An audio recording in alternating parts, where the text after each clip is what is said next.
Buenos días, muchachos. Vamos hoy a continuar el tema de la fosforilación oxidativa y cadena de transporte de electrones.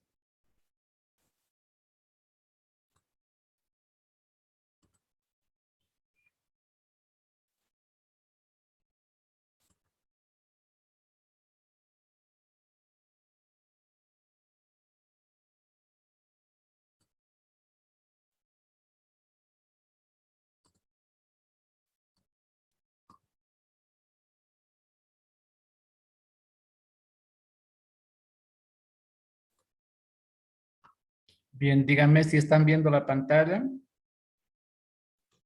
Buenos Sí, días, doctor. sí se ve. Ok, vamos a recordar un poco lo que hemos visto la anterior semana. Estamos viendo una imagen en la cual podemos identificar algunos elementos que conforman el complejo de la cadena de transporte de electrones que sirve para la fosforilación oxidativa. Vamos a recordar de que la mitocondria tiene su propio ADN, lo cual significa, para recordarles, de que hace muchísimo tiempo era una célula independiente que luego fue fagocitada. Tenemos los ribosomas correspondientes para la expresión de los genes de este genoma mitocondrial. Tenemos la membrana mitocondrial externa, acá. Tenemos la membrana mitocondrial interna. Y tenemos esto que tiene tanta importancia para el funcionamiento, que es el espacio intermembranoso, que es el lugar donde va a desarrollarse el potencial de membrana que va a permitir la energía para la síntesis de ATP. Tenemos representado en café acá, en este extremo, la ATP sintetasa, que es un complejo proteico, y las crestas, las crestas que permiten ampliar el espacio en el cual va a desarrollarse este proceso de formación de ATP, permitiendo entonces que la mitocondria produzca una enorme cantidad de este compuesto. Adicionalmente, hemos indicado de que están en la membrana mitocondrial interna los transportadores. Estos transportadores los vamos a ver en un momento. Estos van a permitir el transporte de electrones desde la coenzima que va a donar estos electrones hasta una molécula de oxígeno, un átomo de oxígeno para formar algo. Adicionalmente tenemos el fósforo inorgánico. Creo que eso es lo más importante para mencionar. Recordarles de que este fenómeno de la cadena de transporte de electrones se encuentra, digamos, como la parte final de un proceso que se inicia en el citosol con la glucólisis, cuando hablamos exclusivamente de los hidratos de carbono, teniendo al ciclo de Krebs como a un proceso intermedio, y que gran parte de los productos tanto de la glucólisis como del ciclo de Krebs van a acabar en la cadena de transporte de electrones. Esto es, las coenzimas reducidas que van a donar sus electrones para la producción de energía protónica y la producción de ATP. Recuerdo que la glucólisis acaba en la producción de 2 piruvatos. Estos piruvatos van a convertirse en acetilcoenzima A, que ingresan al ciclo de Krebs. ¿Para qué? Para producir coenzimas reducidas.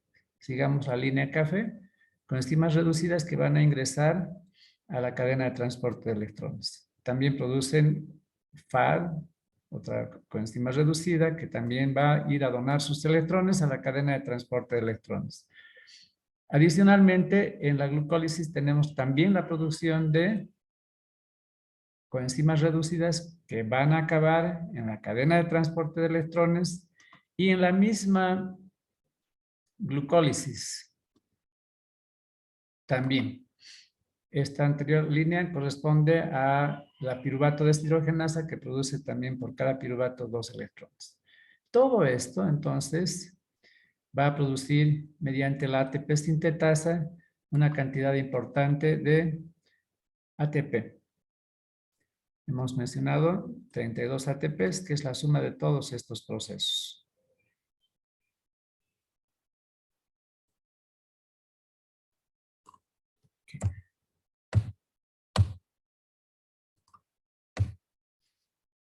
hemos mencionado los elementos. Aquí podemos ver el funcionamiento de este proceso. Aquí tiene, para que se ubiquen muy bien, el espacio intermembranoso. Aquí tienen los transportadores, FMN, la coenzima Q, citocromos B y C1, el citocromo C y la importante citocromo oxidasa, el último transportador. Y las coenzimas NAD, todas las coenzimas NAD desde un principio, desde el primer transportador. Por eso es de que se diferencia del FADH, que no dona sus protones al primer transportador, sino a la coenzima Q. Esto hace la diferencia de que el NADH puede producir una media de 2.5 ATPs y el FADH2 solamente 1.5 ATPs. Mencionar que la citocromo oxidasa, acá el último elemento, va a donar sus electrones más protones del medio, 2 protones más 2 electrones, para la formación de una molécula de H2O. Recordarles de que el objetivo del oxígeno acá no es formar agua, sino permitir que la citocromo oxidasa se oxide al recibir sus electrones y permitir que pueda reducirse por la continua transferencia de los electrones desde las coenzimas reducidas. Cuando no hay oxígeno, cuando el oxígeno está ausente, entonces la citocromo oxidasa se queda reducida y no permite el flujo, el funcionamiento de la cadena de transporte de electrones y por lo tanto hay la deficiencia en formación de ATP. Aquí tenemos lo mismo. Es otra imagen para quienes quieran ver con un poco más de claridad. Aquí tenemos también otra imagen de lo mismo con una amplitud más grande de la ATP sintetasa y que nos permite ver que este transporte de electrones a partir de las coenzimas, por ejemplo la coenzima NADH, es energía que permite tres cosas. Primero, que cuando dona este NADH sus protones a FMN, el primer transportador, reduce a este compuesto, se oxida en NADH y está libre para seguir funcionando. Y al permitir ese momento de oxidación y reducción, hay un momento, un instante en que se produce energía libre, electrónica, que es la que permite el bombeo de protones desde la matriz mitocondrial al espacio intermembranoso. O sea que la energía libre en el proceso de óxido-reducción de todos los transportadores permite bombear protones hacia el espacio intermembranoso. Este es el fenómeno que permite la energía que ha sido producida en otros procesos y transportada por las coenzimas reducidas, portadoras de equivalentes reductores, para que se genere un potencial de membrana en el espacio intermembranoso. Y todo lo que es un potencial energético tiene la potencialidad de producir trabajo en todos los sentidos. Este trabajo va a ser entonces generado cuando estos protones, todos estos protones del espacio intermembranoso, retornen hacia la matriz mitocondrial a través de uno de los elementos de la proteína ATP sintetasa. Este flujo va a permitir entonces que el ADP que se va a unir al fósforo inorgánico para producir ATP pueda ser liberado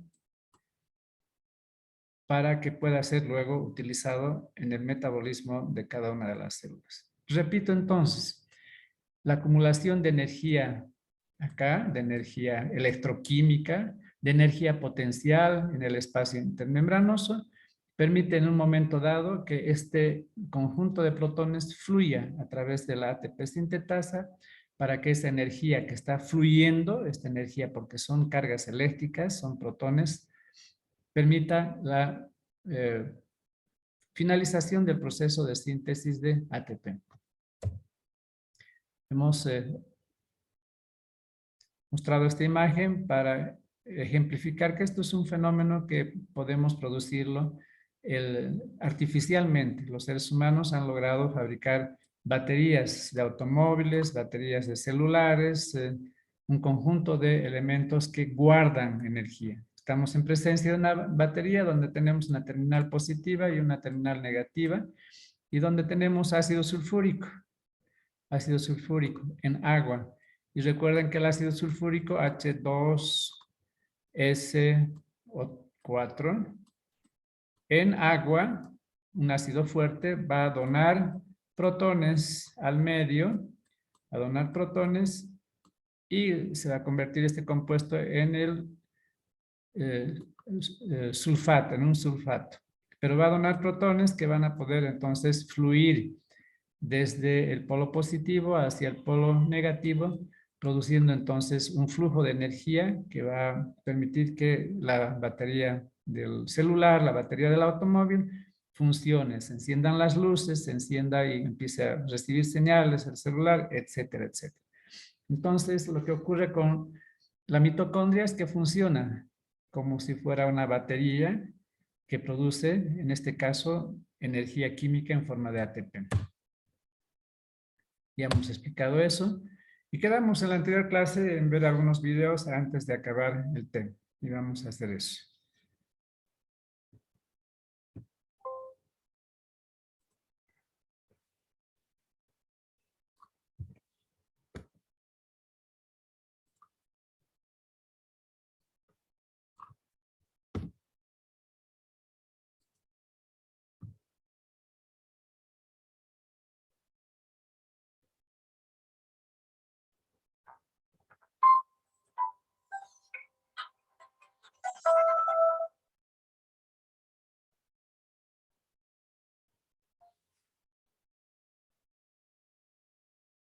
Our body is made up of trillions of cells. They all require Todas energy requieren to de function. energía para funcionar, las This energy células, is created within our que es cells, creada in the en la mitochondria. mitocondria. Here, food is converted La into comida es chemical convertida en energy called energía ATP. química llamada ATP.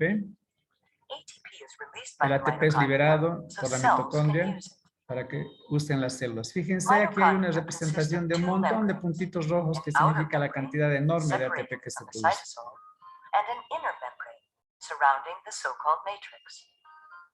Matriz, The area between these membranes espacio is called the intermembranoso. intermembrane space. ATP is generated at the inner membrane of El mitochondria ATP es by generado an en la efficient membrana mechanism interna called por un oxidative mecanismo llamado phosphorylation, fosforilación involving oxidativa, several membrane protein donde hay varios complexes. complejos.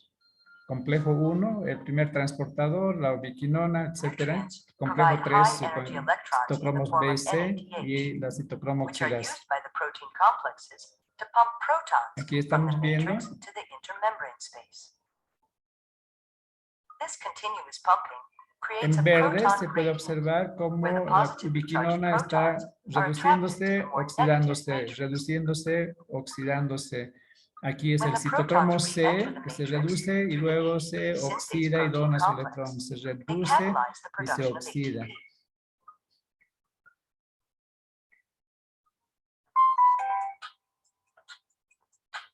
Este es el primer video.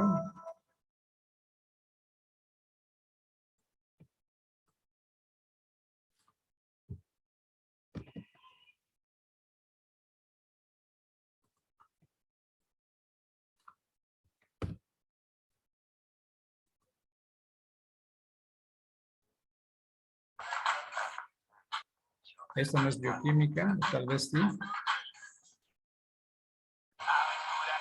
Tampoco.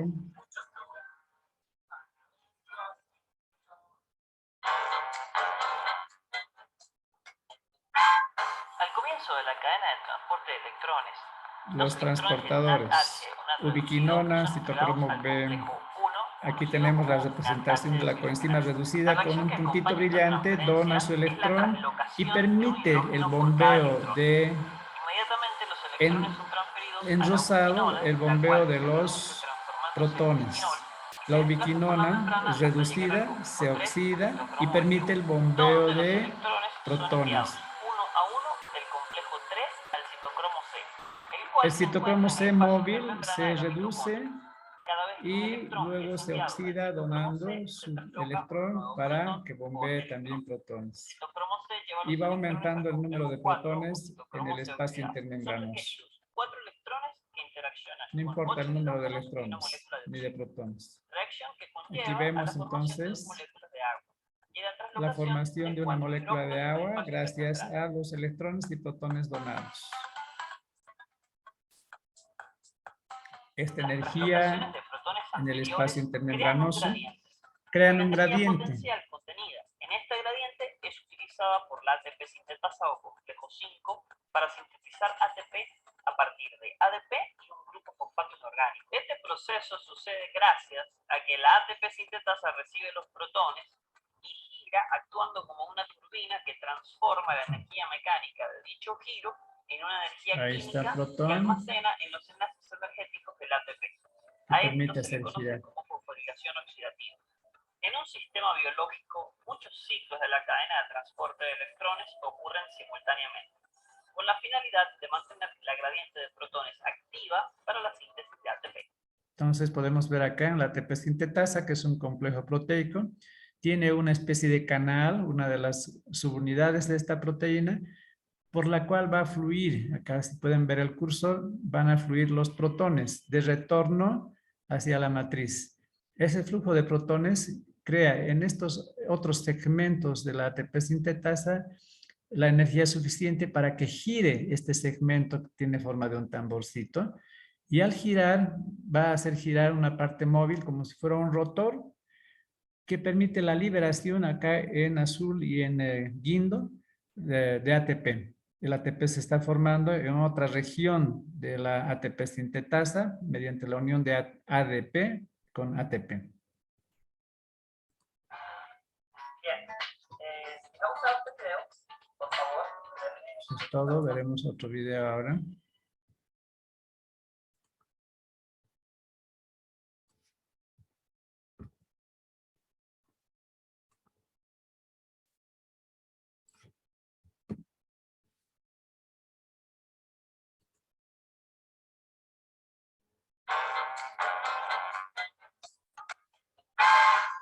las gradientes y la energía potencial que crean son sumamente importantes para la vida. Un ejemplo sucede en la mitocondria, donde el ATP es sintetizado.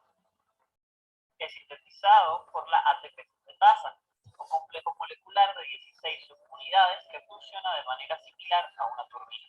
Aquí tenemos a la ATP sintetasa, junto con otros complejos moleculares que forman la cadena de transporte de electrones, la cual se encarga de crear una gradiente de protones.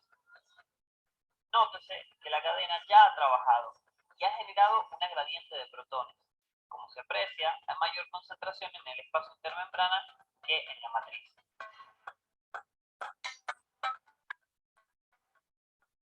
La energía asociada con esta gradiente es utilizada para sintetizar ATP a partir de ADP y un grupo fosfato inorgánico. Un hidrógeno ingresa en la fracción F0 de la ATPasa desde el espacio intermembrano. Al ingresar, inmediatamente un hidrogenión es liberado en la matriz e ingresa nuevamente un nuevo hidrogenión desde el espacio intermembrana, lo que hace que la ATPasa F0 rote. Una vez que ha ingresado 3 protones, ya hay suficiente energía para generar un ATP en la ATPasa F1, específicamente en las proteínas beta. Cada vez que gira la ATPasa F0, también la F1 lo hace, ya que la energía es transferida a través del pedúnculo del ATPasa F1 y esta energía se almacena en los enlaces fosfonhidros que se forman entre el ADP y el grupo fosfato. Y es así como la energía de la gradiente de protones es utilizada para sintetizar ATP.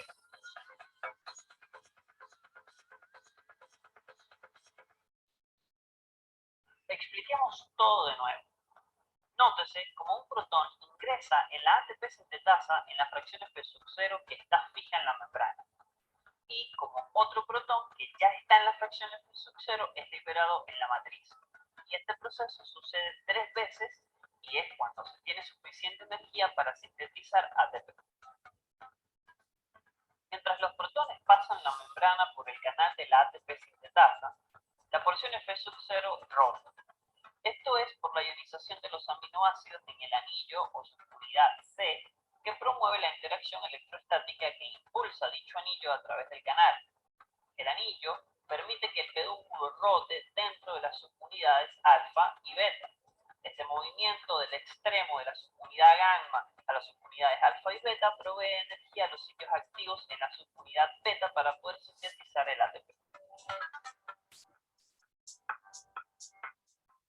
El proceso se ha completado y el resultado es que hay una misma cantidad de protones, tanto en el espacio intermembrana como en la matriz de la mitocondria. Sin gradiente no se puede generar ATP, pero esto no sucede, ya que la cadena de transporte de electrones se encarga de mantener la gradiente activa para la síntesis de ATP.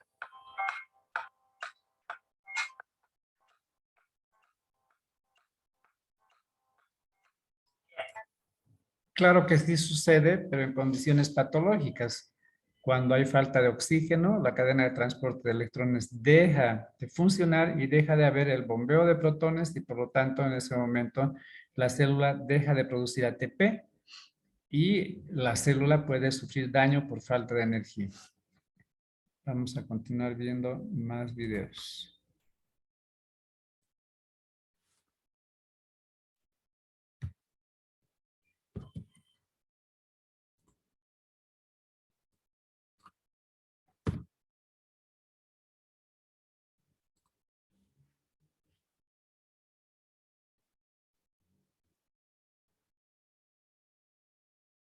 All eukaryotic cells, from yeast to those that make up the human body, contain membrane-bound organelles with specialized functions. Mitochondria are double membrane organelles that harness most of the energy that cells need to grow and reproduce.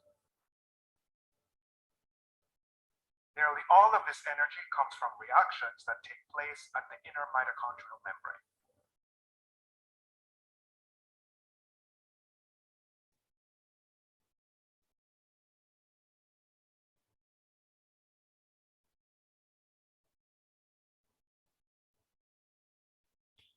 Esta es la representación de la membrana mitocondrial One of the key roles of this membrane is to act as a interna. barrier to positively charged particles called protons, thus allowing a concentration gradient to be maintained where the intermembrane space has far more protons than the matrix.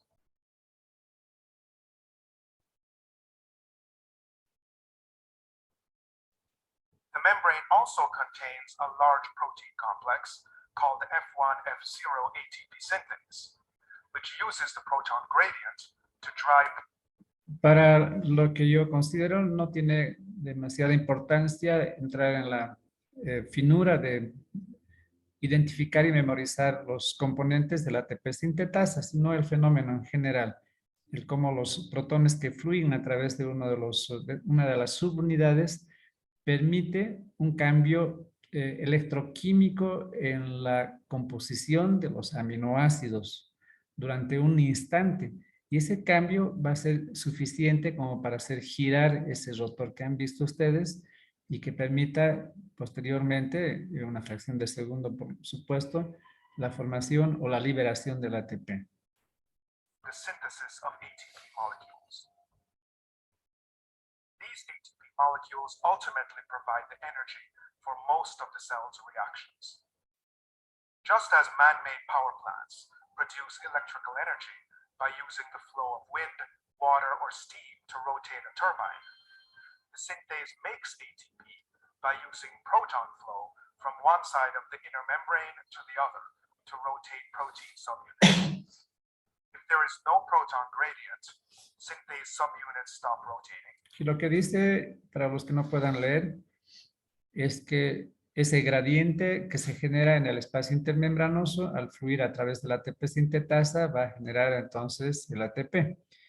Pero cuando no hay ese gradiente, entonces no habrá la producción de ATP. Y ya hemos mencionado que eso sucede cuando hay, en primera instancia, una deficiencia de oxígeno y veremos más adelante también cuando una proteína llamada uncoupling protein o proteínas desacoplantes va a permitir el mismo fenómeno, pero con otro fin.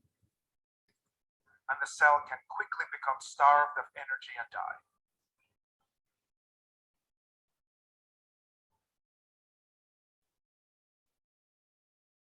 Therefore, the protein complexes and small molecules that establish this gradient and maintain it play an essential role in the life of the cell. At the heart of this system are four protein complexes, numbered 1 through 4.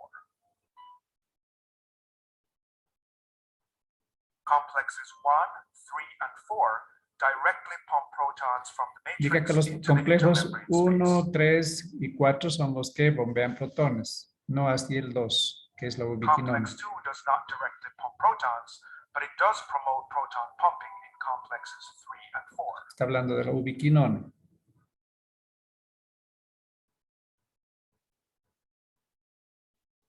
Proton pumping requires energy, and the four protein complexes get this energy by transferring electrons La through a energía para el series of bombeo coupled proviene de la reactions. transferencia de los electrones. This linked process of electron transport is why the four complexes are collectively referred to as the electron transport chain. Entonces aquí hay otro término que es el acoplamiento de el transporte de electrones con la fosforilación oxidativa. Hay un acoplamiento. Un proceso permite el otro proceso. Y hay proteínas desacoplantes que impiden que el transporte de los electrones se ligue productivamente a la formación de ATP. Y eso sucede, ya les adelanto, por ejemplo, en las mitocondrias de la grasa parda. Veremos más un momento. Let's focus on complex 1. A byproduct of sugar metabolism called NADH deposits two high-energy electrons in complex 1, where they are passed along a chain of redox centers.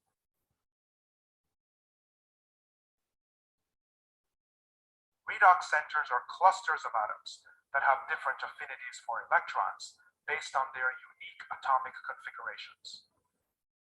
Let's closely consider a pair of redox centers to reveal two reasons why an electron moves from the top redox center to the bottom. First, the bottom redox center has higher affinity than the top one. Second, the distance between these adjacent redox centers is ideal for an electron jump to occur, which explains why electrons typically don't bypass the bottom redox center.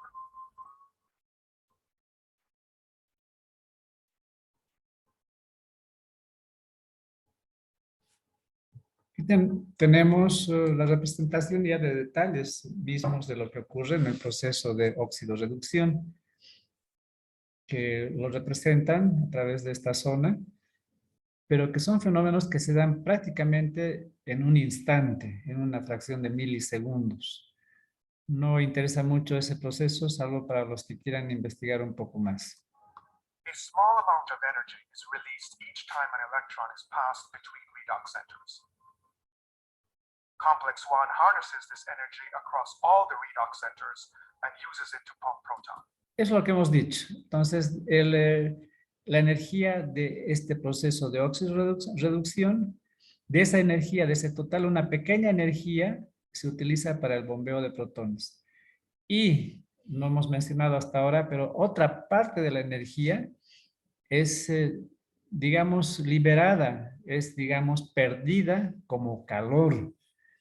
Esto es algo muy importante porque permite entender o comprender de dónde vienen los 37.5, 37.6 grados centígrados que nos acompañan en toda la vida, salvo cuando tenemos fiebre.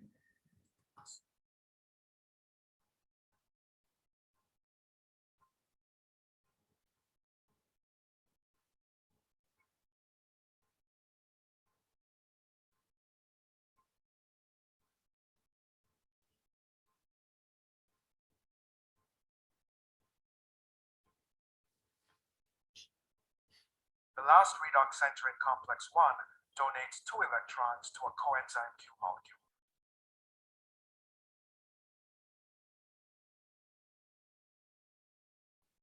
Complex 2 is similar to complex 1 in 2 important ways.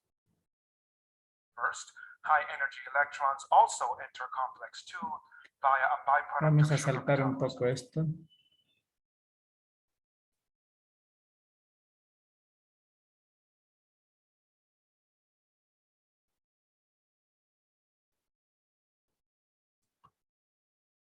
The electron transport chain ends in complex 4. Complejo Through a series 4. of reactions involving Citopromoxidasa. 4 electrons, converts a molecule of oxygen to 2 molecules Donde of se water. convierte el oxígeno en una molécula de agua. The proton gradient is strengthened because 4 protons from the matrix are incorporated into water molecules, and another 4 are pumped into the intermembrane space. In the absence of oxygen, the electron transfer comes to a halt, meaning that ATP synthesis also stops. Indeed, the reason we breathe oxygen is so that it can serve as the final electron acceptor at the end of the Entonces el electron oxígeno transport es chain. el aceptor final de electrones. In this animation, we have explored each protein complex in isolation, but in reality, they are very densely packed. Together, they effectively make the entire surface of the inner mitochondrial membrane a giant cellular power plant.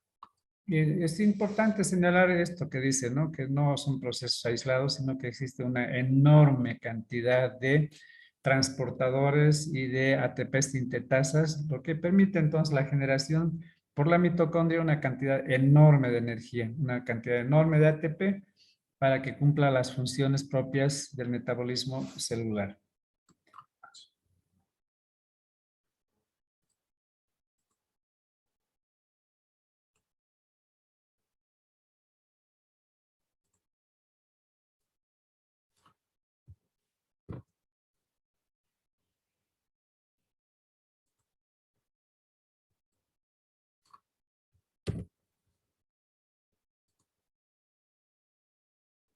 El complejo ATP sintasa es una enzima que funciona de manera similar a una turbina.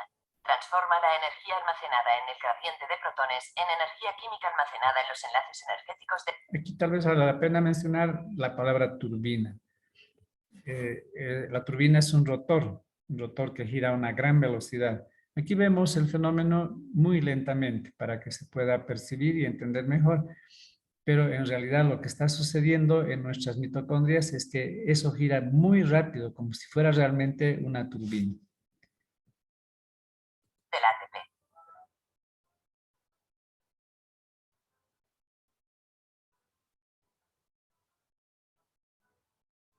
El flujo de protones fluye hacia el interior celular a favor de su gradiente electroquímico gracias a un rotor ubicado en la membrana. Parece que los protones fluyen a través de una entrada abierta a un lado de la membrana y se unen a las subunidades del rotor. Dentro de la membrana únicamente pueden rotar las subunidades que están protonadas, liberándose del sistema inmóvil de anclaje. Cuando las subunidades protonadas han completado casi una vuelta entera, vuelven al punto de inicio, cerca de las subunidades estáticas, donde un canal de salida permite que los protones se dirijan hacia el otro lado de la membrana. De esta manera, la energía almacenada en el gradiente de protones es transformada en energía mecánica de giro. Esta energía de giro se transmite a través de un eje unido al rotor que penetra en el centro de la característica estructura en forma de chupa chups, la ATPasa F1, que cataliza la síntesis de ATP. En forma de chupa chups. Entonces, tal vez estas imágenes nos permiten entender así de mejor manera la complejidad, la increíble complejidad y maravilloso funcionamiento que tiene este complejo proteico.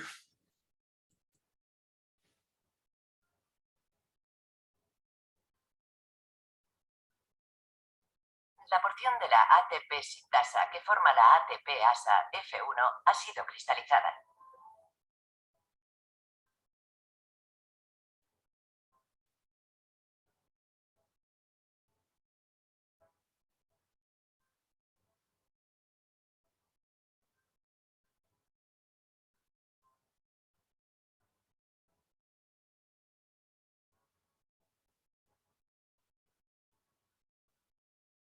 Su estructura molecular muestra que la posición del eje central influye en la conformación y disposición de las subunidades vecinas. Estos cambios son los que dirigen la síntesis de ATP a partir de ADP. En este modelo animado se ordenan los distintos estados conformacionales siguiendo una secuencia temporal durante la rotación del eje central. Otra vuelta, la importancia de la conformación o de los cambios conformacionales en la estructura de una proteína. El flujo de los protones va a permitir, porque es energía, cambios conformacionales que van a influir en el resto de la del complejo proteico ATP sintetasa.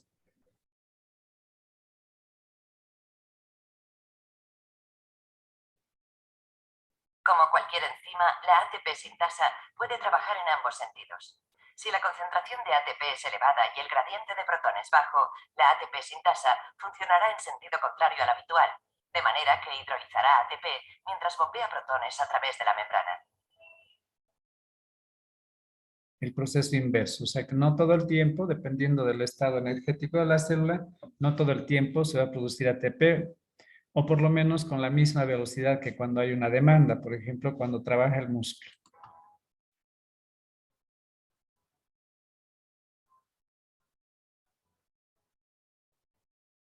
Para demostrar la rotación del eje central, se diseñó un experimento en el que se unió experimentalmente un filamento corto de actina fluorescente a una unidad de ATPasa F1. El filamento fluorescente se podía visualizar con ayuda del microscopio. Cuando se añade ATP, se observa que el filamento empieza a girar, demostrando de manera directa las propiedades de esta extraordinaria máquina molecular.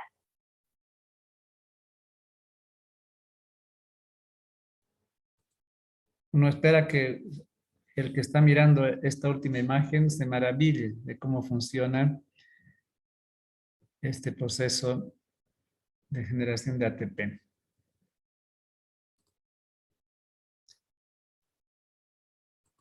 Bien, vamos a ver ahora este fenómeno que se denomina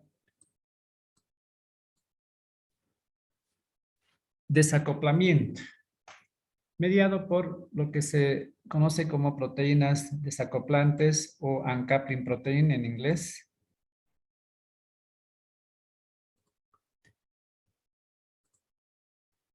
Tenemos en azul, acá en azul, el bombeo de protones desde el espacio intermembranoso, desde la matriz mitocondrial hacia el espacio intermembranoso. Entonces, ya hemos visto esto, como este bombeo de protones va a permitir que la ATP sintetasa genere ATP. Cuando ocurre la presencia en algún tipo de células de una proteína distinta, que también está embebida, que es transmembrana en la membrana mitocondrial interna, llamada UCP o uncoupling protein o proteína desacoplante, hay un flujo que no pasa por la ATP sintetasa. No pasa por la ATP sintetasa, sino por un otro canal de protones a través de esta proteína uncoupling protein. Haciendo entonces de que, aquí estamos viendo al revés, ¿no? Perdón, chicos, es al revés, estaba bien al principio. Este es el espacio intermembranoso, donde se acumulan los protones, y esta es la matriz, donde retornan los protones cuando la ATP sintetasa tiene que funcionar por el flujo de protones. Pero cuando ocurre la presencia de la proteína uncoupling protein, entonces hay un cortocircuito. Los protones retornan a la matriz mitocondrial, no por la ATP sintetasa, no, sino por el canal de protones de esta proteína desacoplante, haciendo que el potencial protónico, el potencial electroquímico, descienda y que no haya la suficiente energía para que funcione la ATP sintetasa. Entonces, este es el fenómeno que se produce en cierto tipo de células que están presentes en los recién nacidos y que permite la generación de calor, porque la cadena de transporte de electrones no se interrumpe. Lo único que se produce es el desacoplamiento del transporte de electrones con la formación de ATP por el flujo directo mediante la proteína desacoplante de los protones de retorno hacia la matriz. Eso va a continuar funcionando mientras existan coenzimas. La cadena de transporte de electrones va a seguir funcionando. Y les mencioné hace un momento que una parte de la energía libre es perdida, digamos, o genera calor. En realidad no es perdida para nosotros, pero podemos decir perdida por el transporte de electrones, se transforma en energía calórica, que es lo que nos permite mantener el calor durante toda nuestra vida. Este tipo de proteína desacoplante es de tipo 1. Está presente entonces en mitocondrias de la grasa parda. De la grasa parda que es propia de los recién nacidos. En RNs recién nacidos, ubicada en la región posterior del cuello,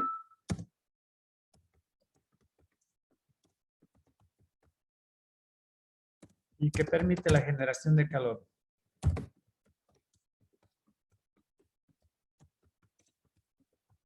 Este es un fenómeno muy importante porque los recién nacidos no tienen bien desarrollados los sistemas que permiten la generación de calor y mantener ese calor. Antiguamente, un recién nacido generalmente se les retiraba todo el untus sebasium y se lo bañaba. Ahora no. Inmediatamente que nace, el recién nacido sin más, se lo abriga y se le entrega a la mamá para que lo cobije y le ayude a mantener el calor. Este es un proceso, un cambio evolutivo muy importante, porque si bien eso puede no ser importante en algunas latitudes en las que hace siempre o casi siempre calor, como en el oriente boliviano, por ejemplo, pero hay regiones en Bolivia, en el altiplano, en el norte de Europa, donde el frío es muy intenso. Y sin sin esta ganancia metabólica, sin este mecanismo metabólico de producción de calor mediante la grasa parda, entonces muchos niños no podrían sobrevivir por el frío intenso.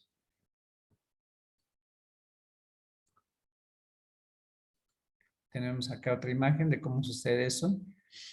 Aquí tenemos los elementos transportadores de la cadena de transporte de electrones. Aquí tenemos la matriz mitocondrial.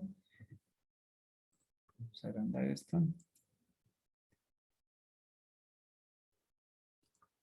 Tenemos normalmente el flujo de protones desde la matriz al espacio intermembranoso y normalmente lo que ocurre a través del flujo de estos protones mediante la ATP sintetasa.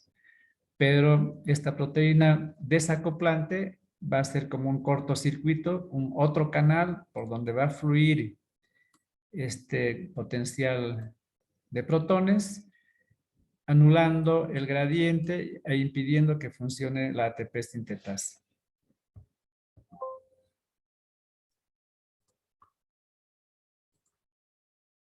Hemos mencionado ya lo que significa la proteína desacoplante de tipo 1. Existen varias proteínas, vamos a mencionar solamente a 3. Tenemos una UCP de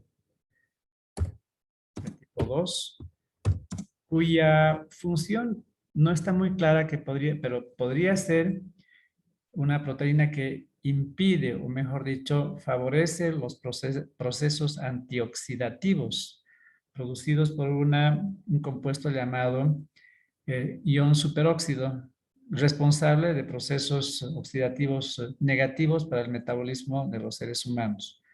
Entonces, esta proteína presente en varios tejidos protegería. Voy a poner así como una posibilidad porque no está muy claro.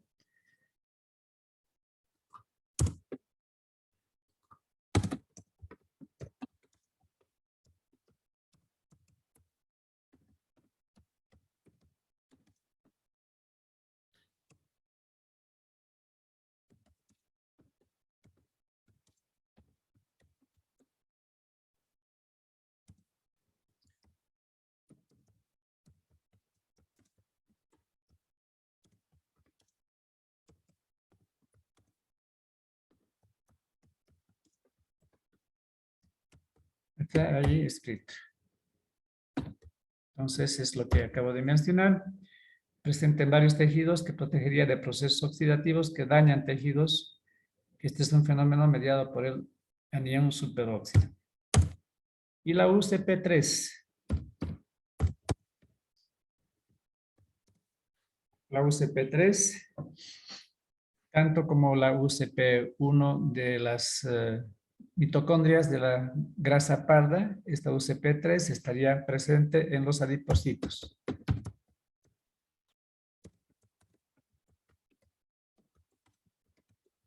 Entonces, hago la diferencia para indicar que aquí son los adipocitos normales que tenemos todos en nuestro organismo y que al inducir la generación de calor, al inducir la generación de la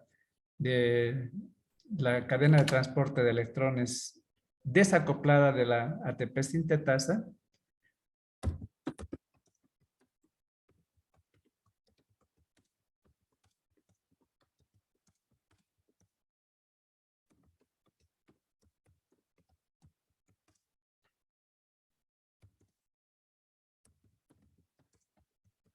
induce también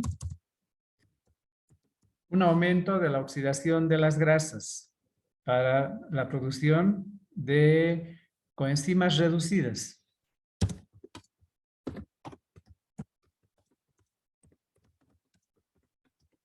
No se olviden entonces, o recuerden los que no tienen en la memoria que la oxidación de las grasas, además de acetilcoenzima A en grandes cantidades, también genera coenzimas FADH2 y NADH que van a ir normalmente a la producción de energía. Pero acá esta proteína desacoplante lo que hace es inducir que se oxiden los ácidos grasos para la producción de las coenzimas, pero al mismo tiempo induce el desacoplamiento, es decir, que no se genera ATP, sino solamente la quema de grasa. Este fenómeno podría estar relacionado a los procesos en los cuales se gana o se pierde peso relacionados a la obesidad mediante algunas otras sustancias que las voy a mencionar, como son la resistina, la leptina, la adiponectina, el neuropéptido IE, que son fenómenos, que son procesos, que son sustancias que están de alguna forma relacionadas a la obesidad. El desentrañamiento de este fenómeno, la comprensión de este fenómeno va a permitir seguramente en un futuro poder hacer un mejor tratamiento a aquellas personas que tienen sobrepeso.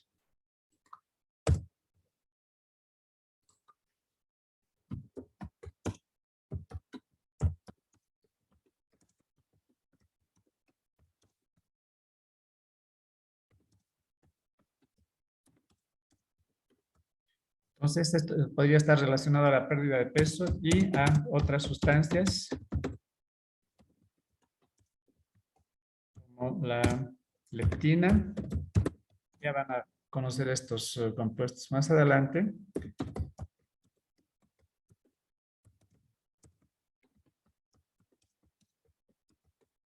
Adicionalmente, verán ustedes en su momento como una gran parte de los diabéticos de tipo 2 se vuelven diabéticos cuando aumentan de peso. Es decir, la diabetes del adulto, que es la de tipo 2, que en muchas circunstancias se desencadena o se inicia este problema de salud cuando aumentan de peso.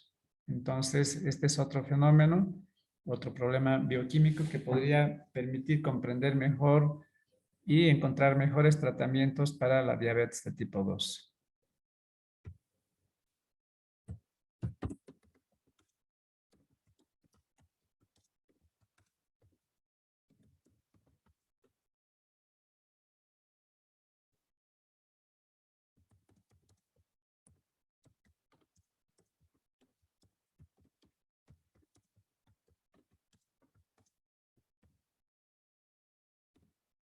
Entonces existe una relación con la diabetes, de forma que la pérdida de peso podría mejorar el tratamiento de este problema de salud.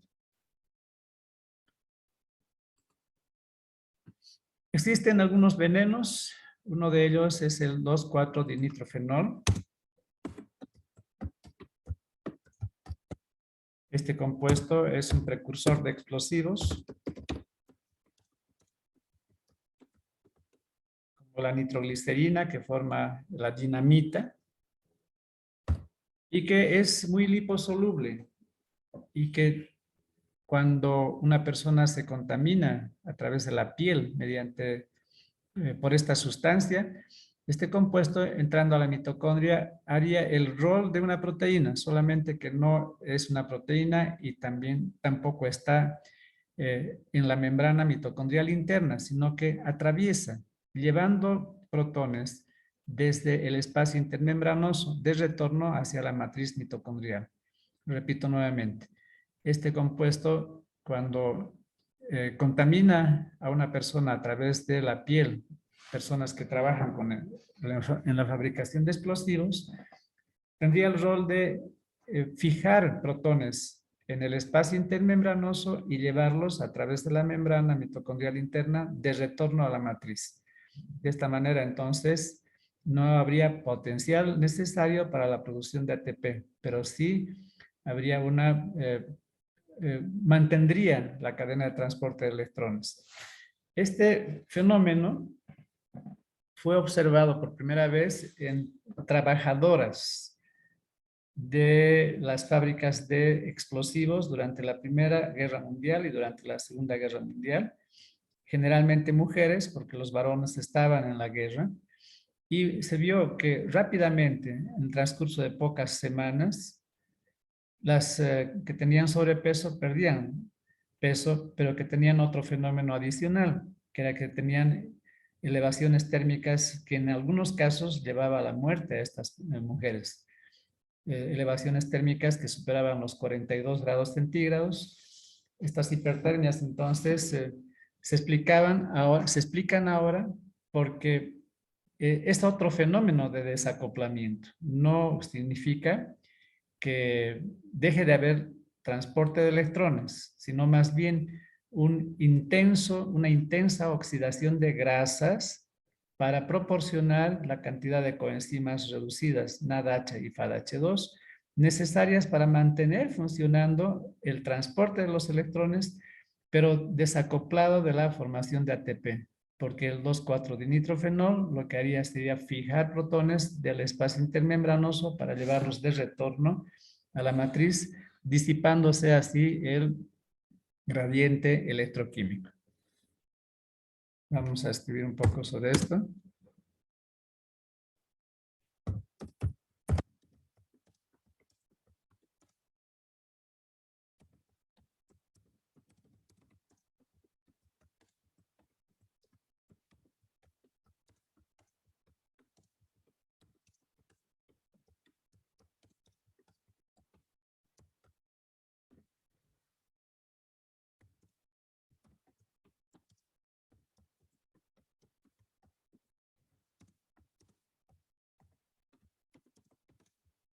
Ahí está, entonces, los lleva de retorno a la matriz y genera hipertermia y pérdida de peso pronunciados.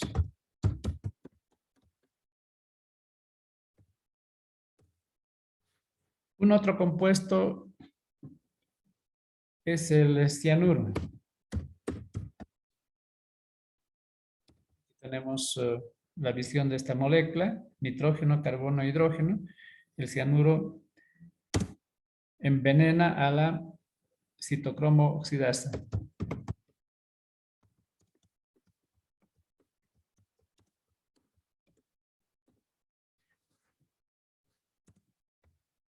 Complejo 4. Envenena la citocromo oxidasa, entonces impide que se forme agua y la cadena de transporte de electrones deja de funcionar.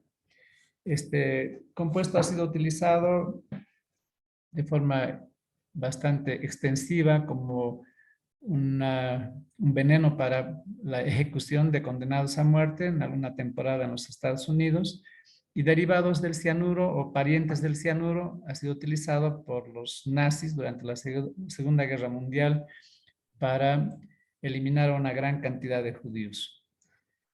Finalmente, el monóxido de carbono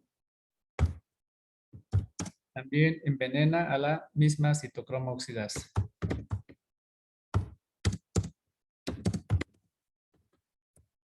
Entonces, no solamente el monóxido de carbono es un compuesto que se fija a la hemoglobina para tener la carboxihemoglobina y envenenarla, sino también a la citocromo oxidasa.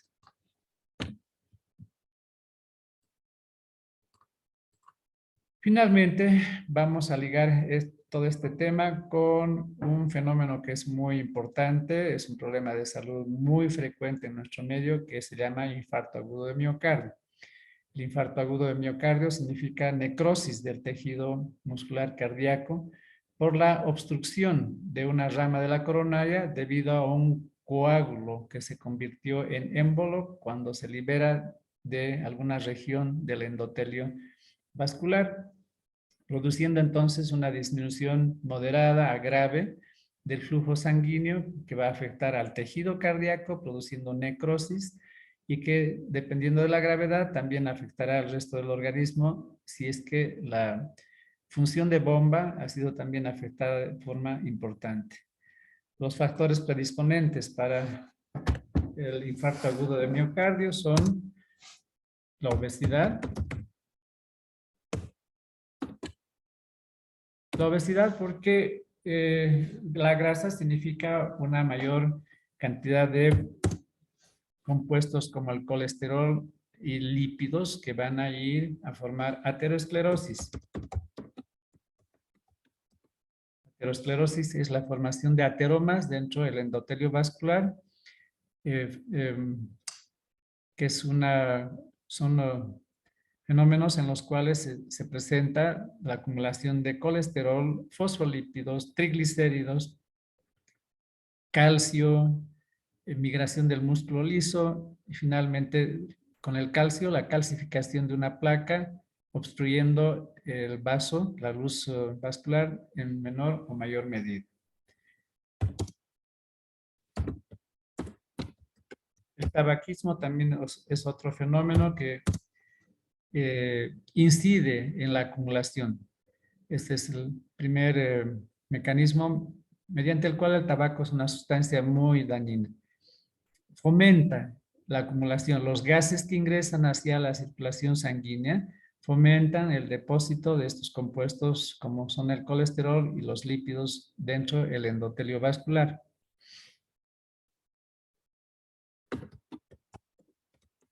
Por supuesto, el sedentarismo también es otro factor que contribuye de forma importante.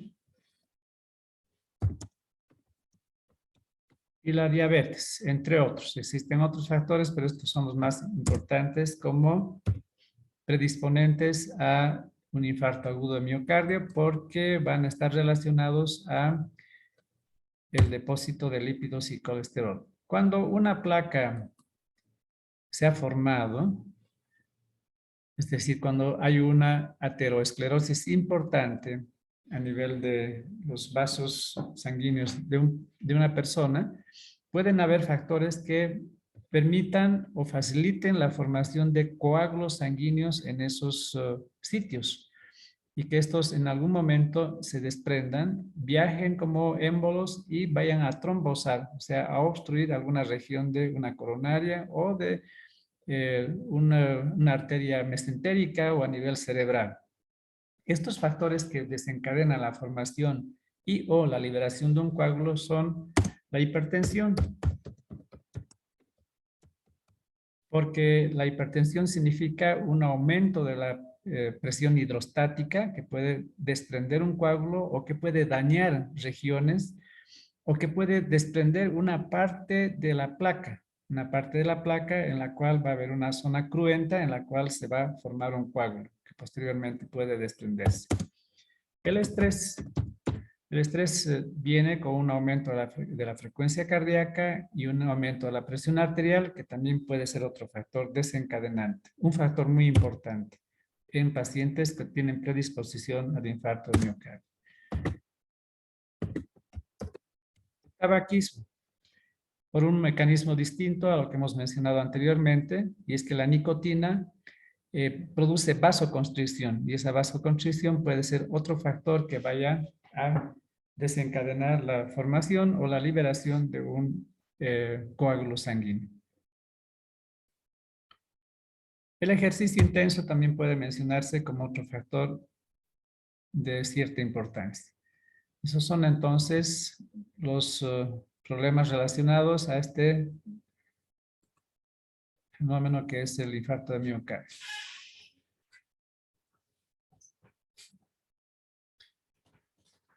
El tratamiento de un infarto de miocardio es bastante complejo y requerirá entonces la administración de una serie de sustancias químicas con efectos bioquímicos que tendrán que responder a la gravedad del paciente. Por supuesto, el oxígeno es uno de los elementos que va a permitir suplir a un corazón deficiente ya para bombear sangre al organismo. No voy a anotar nada más ahí, pero sí vamos a mencionar sedantes, porque una persona está con infarto de miocardio, si está consciente, está extremadamente ansiosa. Está ansiosa y la ansiedad va a generar el estrés que mencionaba hace rato, que va a contribuir a un aumento de la presión sanguínea y a la posibilidad de que se sigan formando o se siga formando más coágulos que vayan a obstruir de una mayor medida las coronarias del paciente. Por supuesto que hay que dar analgésicos.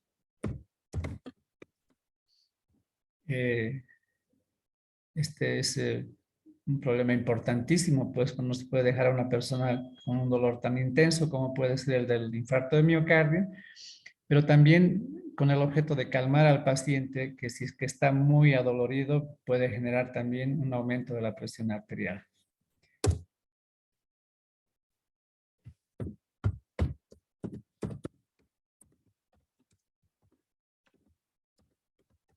Los antiagregantes plaquetarios hoy en día son sustancias de gran importancia.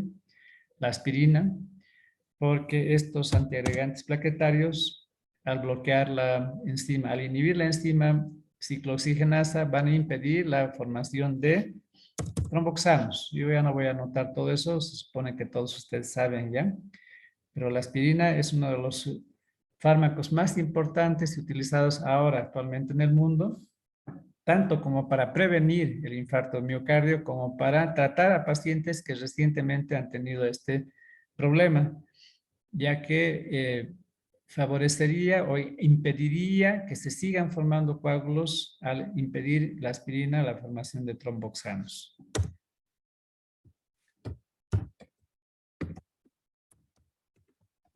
Anticoagulantes como la heparina.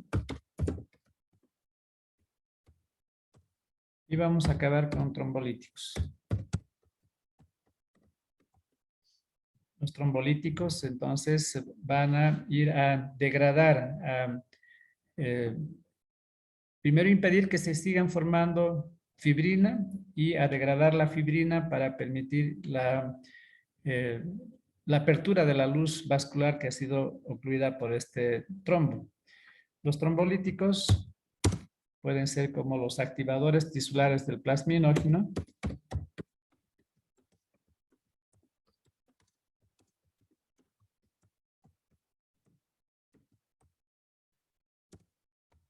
El producto comercial es la AT-Plaza. Y que lo que hacen es hacer que se convierta el plasminógeno en plasmina, que es un producto natural que va a ir a degradar la fibrina del trombo. O la streptocinasa.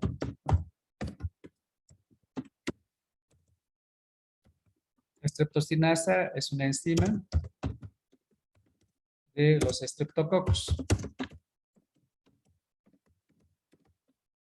que también tiene una gran potencia para degradar la fibrina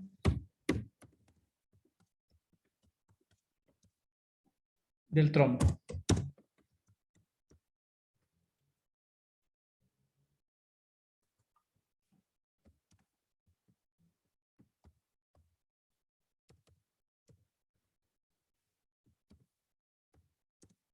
Ok. Finalmente, Tenemos acá una imagen en la que podemos ver una arteria coronaria normal. Pueden ver la luz vascular acá, limpia. Una arteria obstruida parcialmente, 25%, donde observamos ya la placa ateromatosa, y una arteria con una gran obstrucción, donde apenas hay un escaso flujo por este espacio que queda acá, y que nos permite explicar entonces los fenómenos físicos que se producen cuando la sangre atraviesa, digamos, esta región semiobstruida, ejerciendo presión en estas regiones del borde de la placa ateromatosa, ejerciendo presión, y en ocasiones retirando, levantando, como cuando se levanta una herida que ha cicatrizado, una parte de la carachita que se forma, de la costra, perdón, de la costra que se forma, dejando expuesta una región cruenta en la cual se forma o empieza a formarse un coágulo sanguíneo que luego puede ser liberado y viajar para obstruir alguna otra región de la arteria. Entonces, adicionalmente, en estas arterias semiobstruidas se forman flujos que no son laminares y que también contribuirían al desarrollo de un coágulo sanguíneo.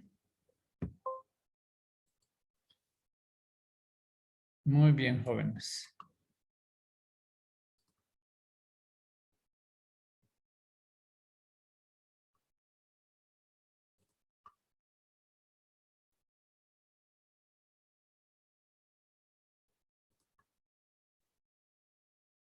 Bien, muchachos, ¿alguna pregunta? Doctor, ¿cómo hacía ese flujo de protones la generación de calor? El transporte de los electrones. Bueno, empezaremos indicando que los electrones son una forma de energía, ¿no es cierto? Si tú prendes la luz, va a haber no un flujo de electrones, sino energía electromagnética gracias a los electrones, que se genera en una planta generadora de energía eléctrica. Entonces, este flujo de energía, este flujo de electrones a través de procesos de óxido-reducción, que ocurren en una fracción de milisegundo, pues son los fenómenos muy rápidos, cercanos a la velocidad de la luz, produce la oxidación del donador, en este caso de la coenzima, y la reducción mediante, digamos, en el primer transportador, digamos, del complejo número 1, o FMN, o flavimononucleótido. En ese momento, la energía liberada por la coenzima ha sido capturada por el primer transportador. Una parte de esa energía va a permitir bombear protones. La energía produce trabajo. Y otra parte, entre comillas, se va a perder. En realidad no se pierde, ¿no? Se va a perder como calor. Ese es el calor que nosotros producimos a través de millones y millones de mitocondrias en nuestro organismo y que nos permite ser seres normotérmicos. Adicionalmente, este fenómeno de producción de calor puede permitir en los recién nacidos proteger su vida o generar problemas de salud, como en el caso de del 2,4 de nitrofenol. El calor producido se debe a que hay un desacoplamiento del fenómeno de transporte de electrones de formación de ATP.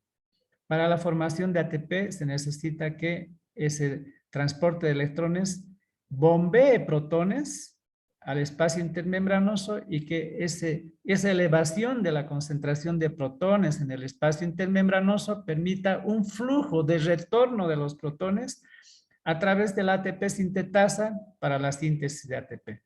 Pero ¿qué pasa si le ponemos a la membrana mitocondrial interna un agujero? En este caso es la proteína, que tiene su agujero, que tiene su canal. Le ponemos esa proteína y en vez de retornar los protones desde el espacio intermembranoso a la matriz mediante la ATP sintetasa, mediante el canal de la ATP sintetasa, retornan por la proteína desacoplante. Y por lo tanto ya no hay más protones para la generación de ATP. Pero eso no impide que continúe funcionando la cadena de transporte de electrones.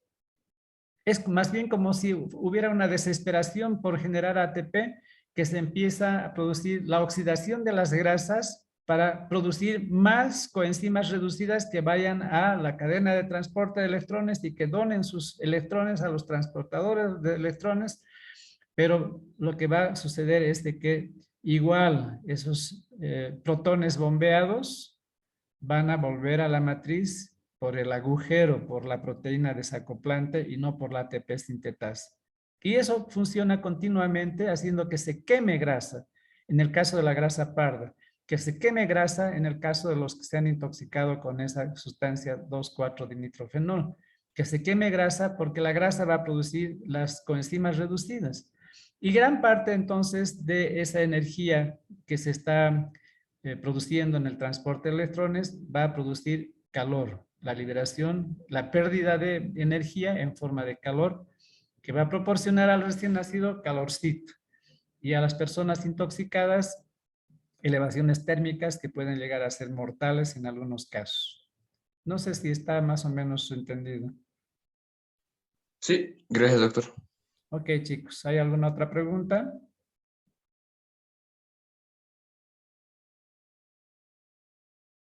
Muy bien, entonces espero que les haya gustado. Gran parte de lo que han escuchado es detalles y volver a repetir muchas veces lo mismo, pero lo importante es que se comprenda. Y como les dije en algún momento hoy día, los detalles pequeños no importan, sino la comprensión del tema. Muy bien, muchachos, el día de mañana viernes estarán con otro docente. Chao, bye. Gracias, doctor. Doctor, lo va a Gracias, subir doctor. la clase, ¿no? Sí, ¿A sí, clase? sí. En cuanto cargue, yo creo que unas 2 horas la voy a subir como siempre. Chao.